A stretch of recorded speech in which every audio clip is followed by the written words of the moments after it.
హరే కృష్ణ. శ్రీమద్భగవద్గీత 7వ అధ్యాయం శ్లోకం 21. యో యో యాం యాం తనుం భక్తః శ్రద్ధయార్చితుమిచ్చతి తస్య తస్యాచలాం శ్రద్ధాం తామేవ విదధామ్యహం. యో యో యాం యాం తనుం భక్తః, కా సైలెంటే తా పలుకుతామండి, విసర్గాల దగ్గర హా పలుకుతాం. భక్తః శ్రద్ధ దా సైలెంట్ అవుతుందండి. యార్చితు రా సైలెంటే చాకికారం. మిచ్చతి చా సైలెంట్ అవుతుందండి, మహాప్రాణం చా పలకాలి. మిచ్చతి శ్రద్ధ యార్చితు మిచ్చతి తస్య తస్యా సా సైలెంట్ అవుతుందండి. సా ఇక్కడ సా సైలెంటే యాక ఆకారం.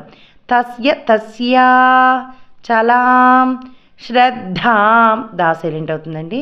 తామేవ విదధామ్యహం.